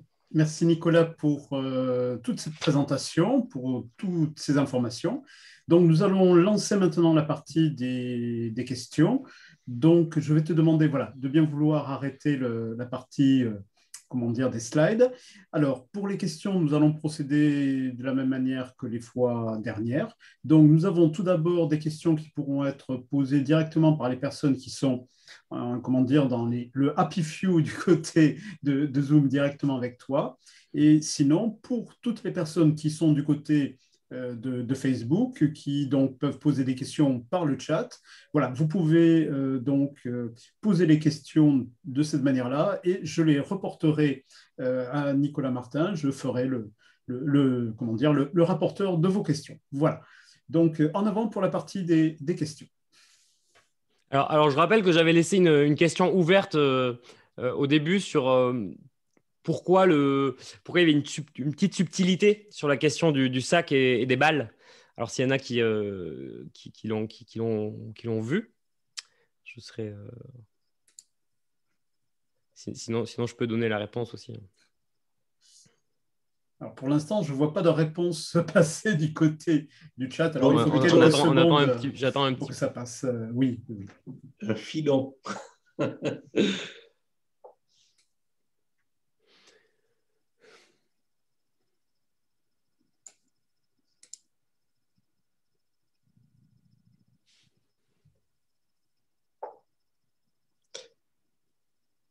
La subtilité, c'est quand même pas un tirage avec remise. C'est-à-dire que tu mets chaque fois la balle. Non, ça change rien, ça. Non, c'est vraiment pas sur le calcul. Je n'ai pas menti sur le calcul, c'est autre chose. D'accord.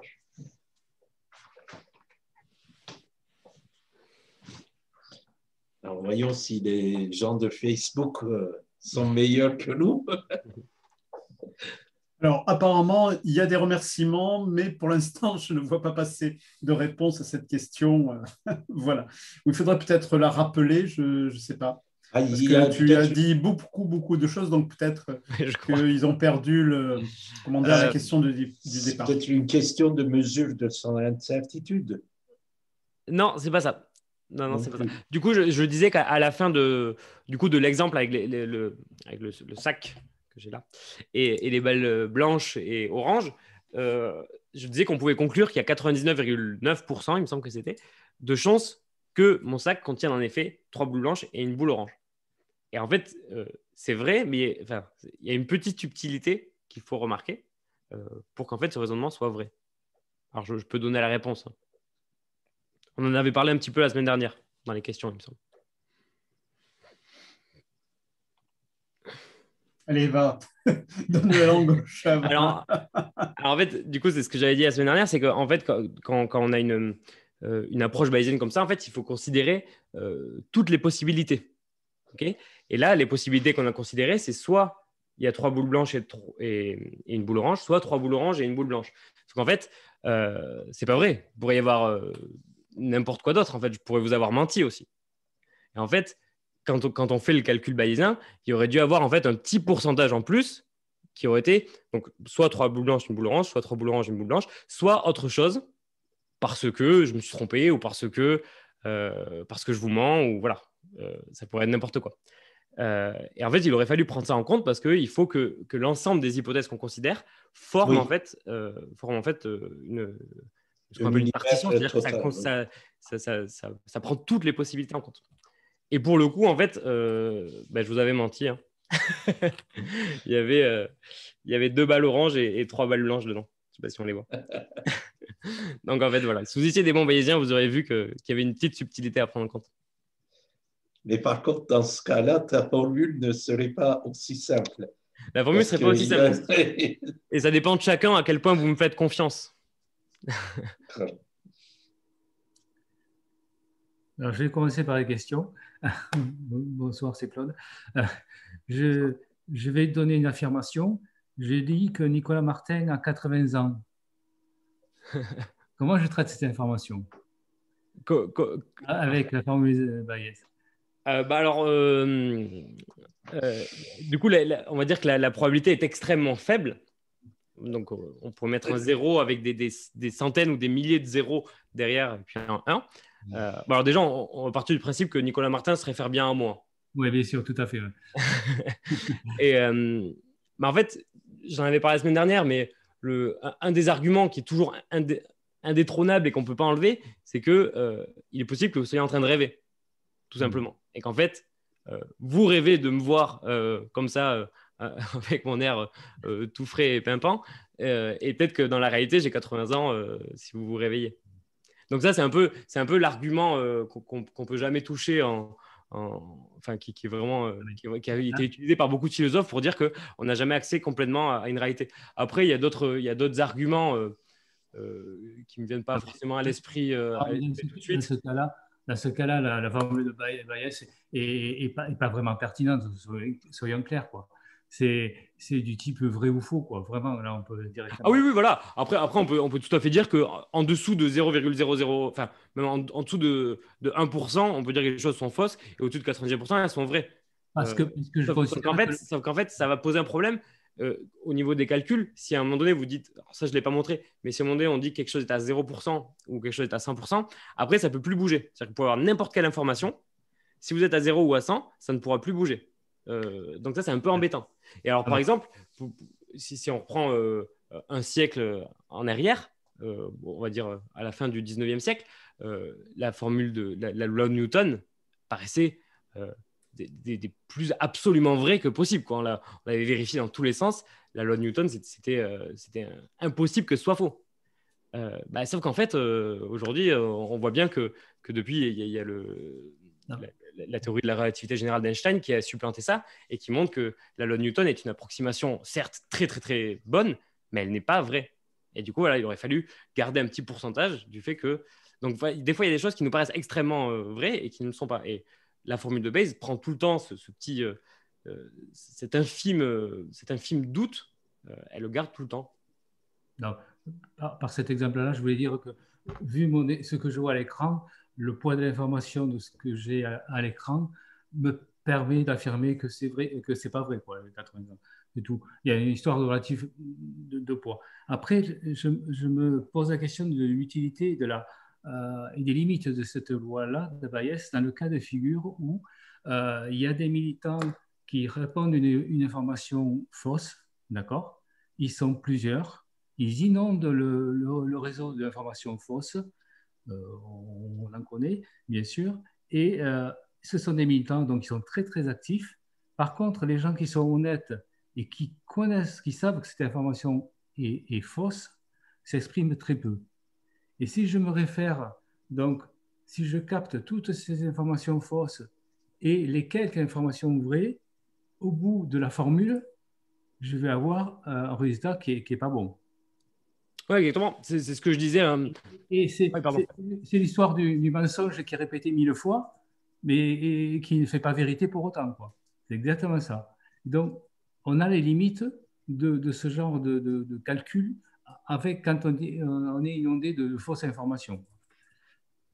Ouais, mais du coup, c'est ce que j'en parlais dans une des dernières diapos. Donc, c'est ce qu'on appelle une chambre d'écho ou une bulle de filtre où en fait, on a beaucoup d'informations qui ne représentent pas en fait la réalité. C'est juste que, donc là, vous prenez un exemple où en fait, c'est des militants qui vont inonder de l'information qui est fausse.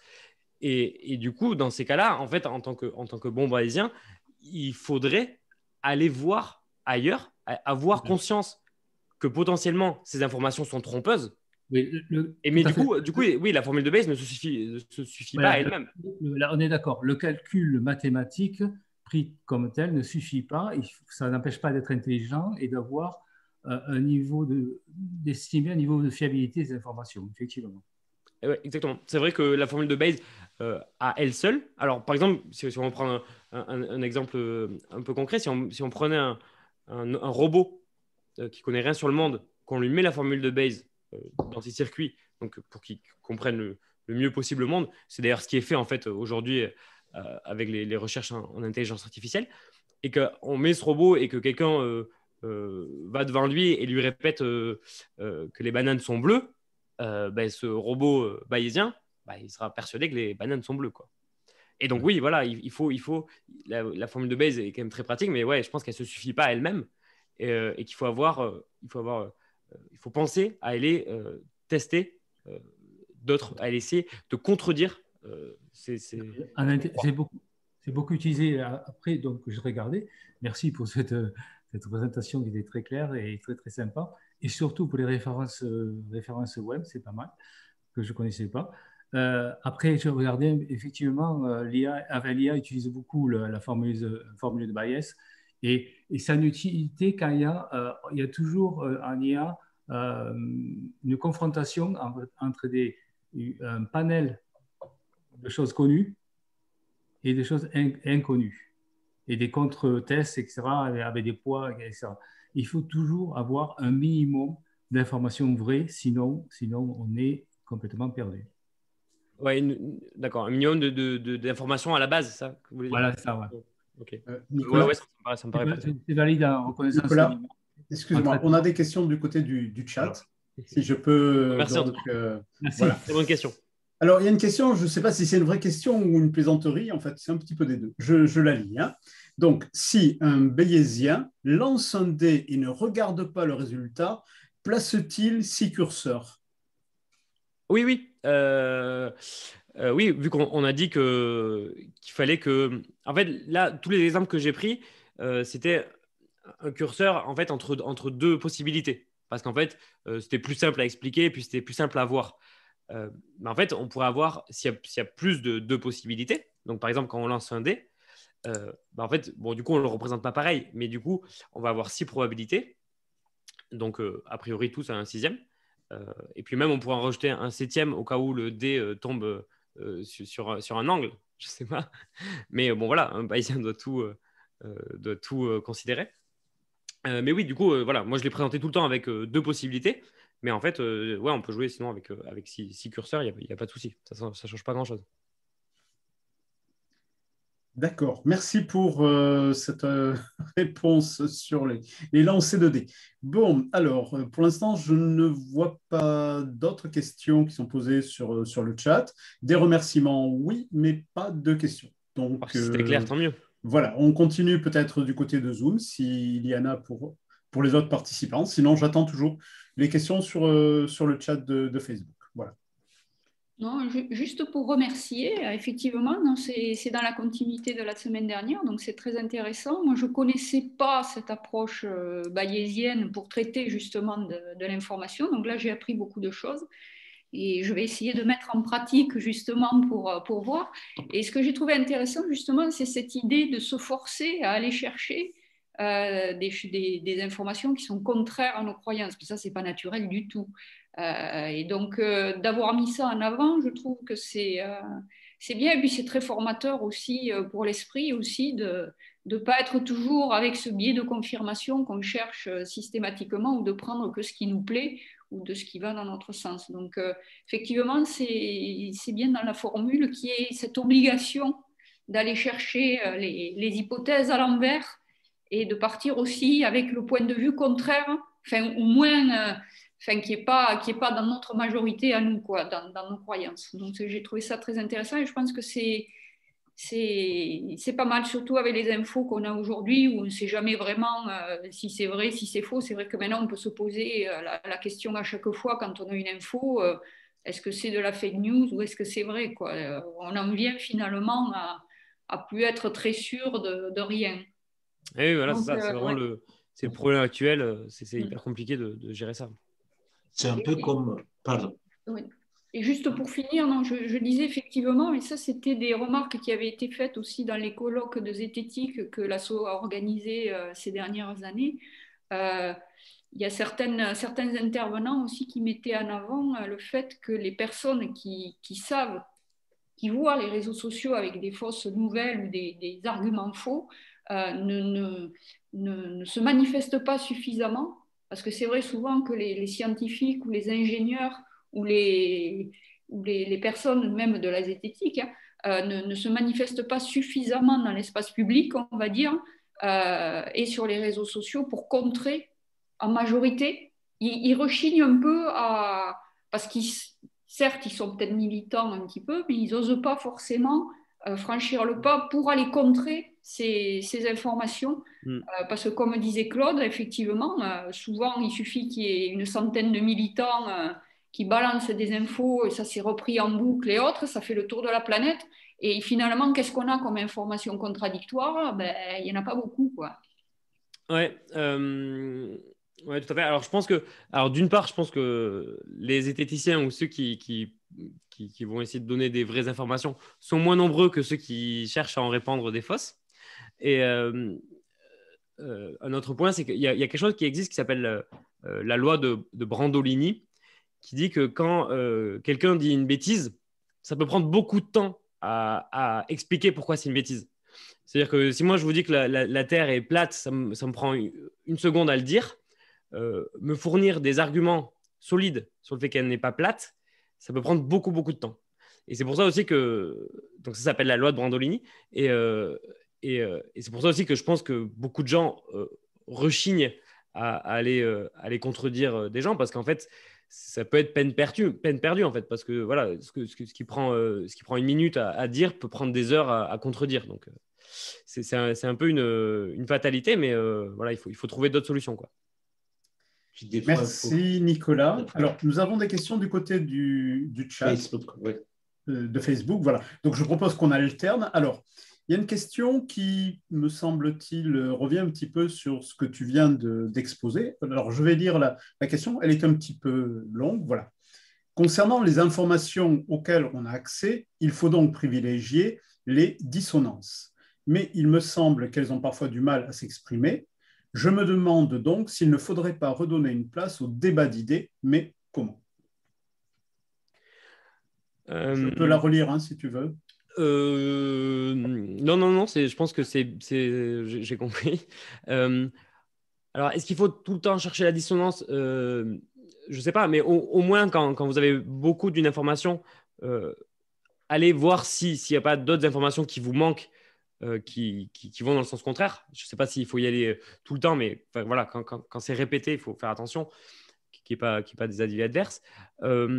Organiser des débats d'idées, ouais, moi je suis plutôt pour. Alors après, comme on en a parlé la semaine dernière et un peu aujourd'hui aussi, mener des débats, c'est assez compliqué et ça finit souvent par quelque chose d'assez virulent et d'assez un peu combat, quoi, où les gens vont essayer il y a une espèce de pression sociale pour essayer d'imposer ses idées et au contraire, c'est très dévalorisé de reconnaître qu'on change d'avis ou de reconnaître qu'on ne sait pas, etc.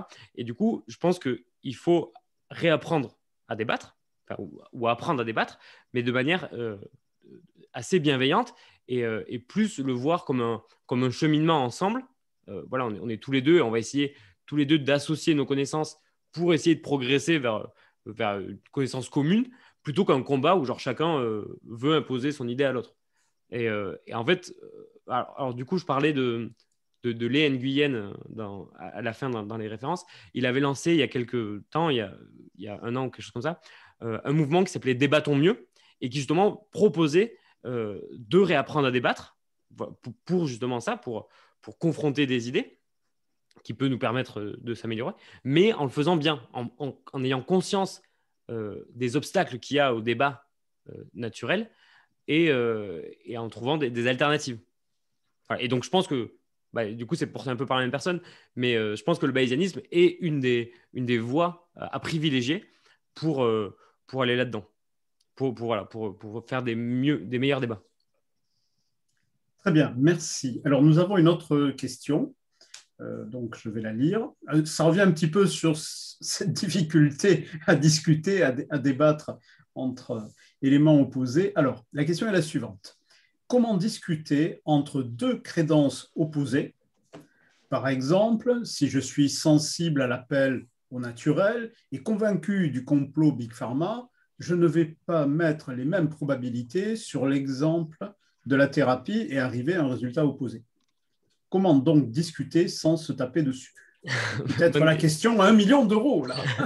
Très bonne question. Alors, je l'avais dit aussi la semaine dernière, il y a une méthode qui s'appelle l'entretien épistémique qui permet qui donne des astuces vraiment concrètes sur comment mener un débat entre 2 personnes qui ne sont pas d'accord.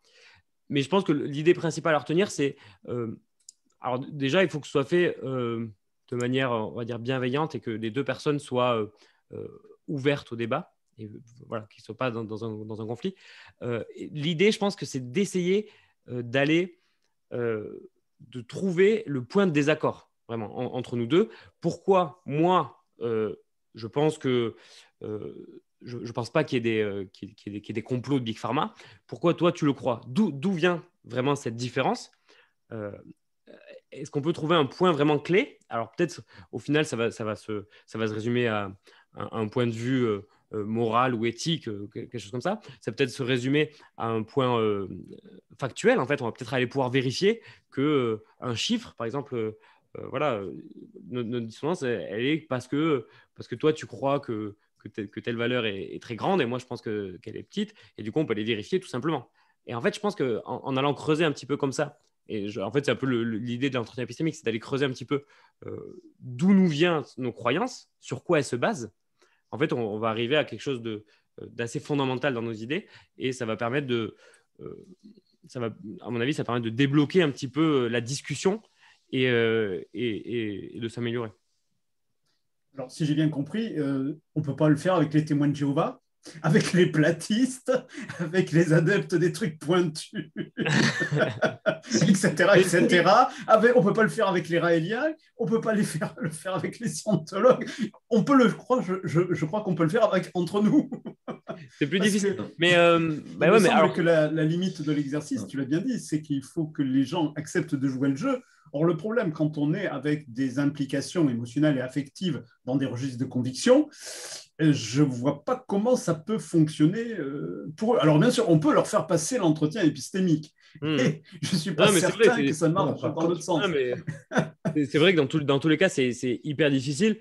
Et ça risque d'ailleurs de faire l'effet inverse, en fait. Si on va à l'encontre des idées de quelqu'un, par exemple quelqu'un qui est complotiste ou quoi, ça va au contraire, ça va le renforcer en fait dans le fait que vous êtes tous contre moi, etc. Et dans de très nombreux cas, en fait, moi je dis que la bonne façon de débattre, c'est de ne pas débattre parce que ça risque d'empirer les choses. Et en fait, on débat que si on est dans des conditions favorables, c'est-à-dire que la personne en face est ouverte un petit peu au débat. Mais dans le cas contraire, moi j'ai l'impression que ça risque plutôt d'empirer les choses qu'autre chose, quoi. Oui, mais on peut prendre aussi, dans les premiers temps de la zététique, il y avait une récompense à celui qui aurait su démontrer, par exemple, qu'il s'est trouvé de l'eau avec, comment ça s'appelle? Un bâton de coudrier. De sourcier, un bâton de sourcier. Un bâton de sourcier, d'accord.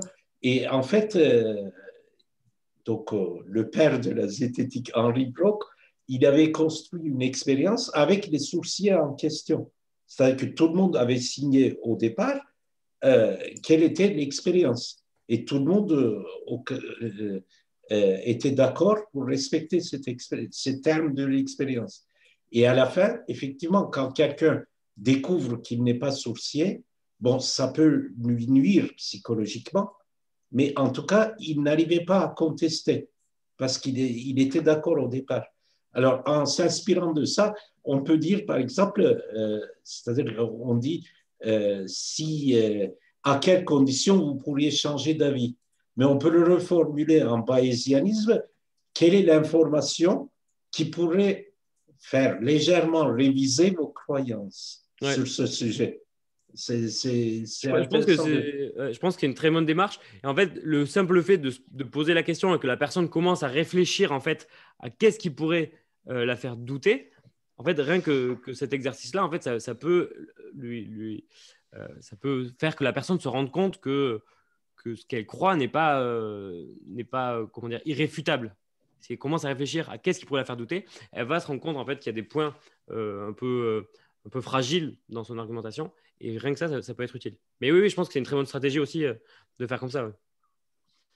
J'ai une question. Je sais qu'il y a eu des expériences aussi comme ça qui ont été faites par le Cortex plus tard, où, avec des magnétiseurs par exemple, où ils ont fait des protocoles où alors ils disaient bon voilà, vous signez si on a tel chiffre, si vous n'arrivez pas à faire cette expérience-là, alors vous reconnaissez que vous n'avez pas de pouvoir, enfin que votre magnétisme ne marche pas. Les gens ont signé, et puis plus tard, quelques jours après l'expérience qui du coup n'avait pas marché, se sont comment dire, on rebroussé chemin en disant ah non, mais en fait j'avais pas tout compris, et en fait ils ont essayé d'argumenter a posteriori pour expliquer pourquoi en fait c'est pas valable, et en fait ils ont quand même un pouvoir. Donc en fait ça peut marcher, mais dans tous les cas, des gens qui sont vraiment convaincus, ils trouveront tout le temps une rationalisation a posteriori, quoi. Ouais. Enfin, tout le temps, non, je sais pas, mais ça peut arriver. Alors, j'ai une petite remarque. J'ai une petite remarque par rapport à ça, qui va dans le sens que tu viens d'évoquer. Cette question, à quelles conditions peut-on débattre, c'est-à-dire quels sont les préalables qu'il faudra admettre pour le débat. Il y a eu, c'était en 1975, ça a été posé dans le cadre de relations entre l'athéisme et les religions. Ça s'appelle le défi de Monaghan, donc du philosophe qui avait posé cette sorte de défi. C'était, si je me rappelle bien, Thomas Sullivan Monaghan. Et en fait, donc, il avait fait venir un petit groupe là d'amis qui étaient croyants. Bon, on est en Irlande, voilà. Et donc, ils sont catholiques. Et voilà, pour débattre sur l'idée d'un débat voilà, entre athées et religieux, il avait donc posé comme condition dans le débat, à quelles conditions vous seriez prêt à admettre que Dieu n'existe pas, comme pour les croyants. Et alors, le résultat, alors ça n'a pas été fait sur 500 personnes en double aveugle, enfin comme tu l'as présenté tout à l'heure, mais en fait, il a constaté que si on posait cette question sur des détails mineurs et secondaires, ils étaient capables de mettre de côté un certain nombre de choses, mais aucun, en tout cas pour la vingtaine de personnes à qui il avait fait passer le test, aucun n'avait dit à quelles conditions il était prêt à admettre que Dieu n'existait pas. En d'autres termes, pour des questions mineures du style, des questions secondaires, voilà, ça peut passer, mais on ne pouvait pas toucher au noyau dur parce qu'il ne pouvait pas admettre comme préalable potentiel l'inexistence de Dieu. Il pouvait rentrer dans un débat en disant l'hypothèse Dieu, mais en tout cas dans ce qui était verbalisé, donc dans ce qui était restitué sur une question ouverte, en fait, aucun n'avait... Alors, je ne sais pas si ça a été reproduit ailleurs, mais en tout cas, dans ce qu'il avait fait, donc c'était à Dublin, le résultat, c'était que personne n'avait posé, voilà, à quelles conditions il était prêt à renoncer, à ses croyances les plus voilà. Et donc, en fait, il leur avait répondu, écoutez, si vous ne mettez pas de conditions préalables, dans le sens où finalement vous mettez un indiscutable, ça veut dire, comme tu l'as très bien dit, que le débat n'est pas possible. Ou en tout cas que ce n'est qu'un débat sans fin et qui ne pourra aboutir à rien du tout en raison justement d'une position donc, qui est inamovible, en tout cas telle qu'elle est portée à un moment donné par la personne dans son positionnement. Voilà, ça s'appelle le défi de Monaghan. Okay. Et on peut le reposer et l'élargir sur autre chose que les rapports entre, comment dire, on va dire religion, athéisme, croyance en Dieu, athéisme. Voilà. Alors, un peu sur cette question-là, je sais que dans l'entretien épistémique, ce qui est fait parfois, par exemple, si quelqu'un dit qu'il croit en Dieu à 100% et que rien ne pourrait le remettre en cause, par exemple, il croit en Dieu, n'importe qui, le Dieu chrétien, on lui demande, ok, bah alors, est-ce que quelqu'un, par un bouddhiste en Chine, avec les mêmes arguments, est-ce que lui aussi aurait raison de n'avoir aucun élément qui puisse le remettre en doute. Et prendre comme ça un exemple séparé, donc, qui est plus émotionnel, et essayer de raisonner sur cette personne-là, sur OK, qu'est-ce qui pourrait remettre en doute sa croyance lui. Après, ça permet justement d'appliquer en fait ce qui a été fait sur un truc qui est peut-être moins émotionnel à soi-même, et du coup, ça permet voilà, d'engager la conversation. Je sais que c'est ce qui est fait en entretien épistémique. J'ai une question. Donc, il y a quelque chose qui se rapproche de ce que tu as dit à propos du bayésianisme, c'est-à-dire que le 0 et le 1 sont interdits, d'accord? Epsilon et 1 moins epsilon, c'est autorisé. Alors, et à l'intérieur, donc, on a tous des nombres possibles et imaginables, donc les réels. Et qu'est-ce que je veux dire? Ça se rapproche aussi d'un quelque chose qui s'appelle la logique floue, d'accord? Ouais. Et qui permet de raisonner, donc, non pas sur le vrai et le faux, mais sur une gamme de valeurs, disons. Ouais. Est-ce qu'on peut faire un parallèle ou donc, alors, je connais un tout petit peu, enfin, à peine de nom, quoi, la logique floue, mais en fait, je pense que ça reprend un petit peu les mêmes idées que le bayésianisme, sauf que le bayésianisme, en fait, fournit une formule pour vraiment expliquer comment on peut calculer ses croyances, alors que la logique floue a juste un peu ces principes-là, a les mêmes principes, c'est-à-dire qu'il n'y a pas de vrai, il n'y a pas de faux, et on est tout le temps entre les deux, mais n'a pas les principes du bayésianisme qui est la formule de Bayes, quoi. Du peu que j'en sais, je pense que c'est une des différences. D'accord. Le peu que j'en sais aussi, c'est que la logique floue intervient dans un domaine d'information finie, beaucoup moins ouverte que cette formule-là. J'ai travaillé dans l'électronique automobile, on utilisait ça il y a enfin, pas moi directement, mais il y a 20-30 ans pour les passages de rapport dans une boîte de vitesse automatique. Okay. Donc, il y a un certain nombre d'informations finies, avec des possibilités finies. Alors, ça permet de trier un peu tout ça, mais c'est tout, quoi. C'est aussi ouvert que la formule de Bayes. Okay. Très bien, merci bien. Alors, nous n'avons plus de questions du côté de Facebook.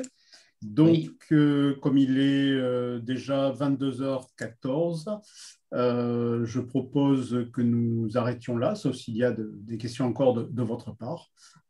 Voilà, donc je pense qu'on peut remercier Nicolas pour toutes ces présentations. Je pense que nous allons te retrouver très bientôt en visio, à défaut, je pense, de conférences en présentiel qui, je pense, ne seront certainement qu'à la rentrée. Voilà.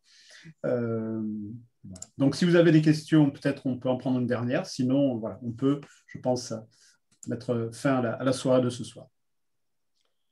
Oh, mais merci beaucoup, Nicolas. Merci à vous. En tout cas, ces deux conférences, c'était hyper bien. Ça m'a permis de partager plein de trucs dont je voulais parler. Et voilà, ça m'a offert une superbe tribune. Alors, je vous en remercie énormément. Et j'espère aussi donc, retrouver soit la conférence visio, soit en réel au plus vite possible. Je précise pour les dernières personnes qui sont encore en direct là, sur Facebook, puisque voilà, que toutes les conférences de zététique seront diffusées et disponibles en replay sur notre page. Voilà. Il va falloir simplement un petit peu scroller puisque, évidemment, comme nous avons des activités presque quotidiennes, évidemment, elles vont descendre un petit peu du top niveau de la page. Voilà. Mais la conférence de la semaine dernière est disponible. Voilà. Donc, elle a dépassé, comment dire, maintenant, elle a un chiffre à 4. Comment dire, voilà. À 4-0. Pas 4-0 encore. Non, pardon. Voilà. Elle a un nombre de vues qui est à 4 chiffres maintenant. Ok, voilà. C'est bien. Voilà. Merci à tout le monde. À très bientôt.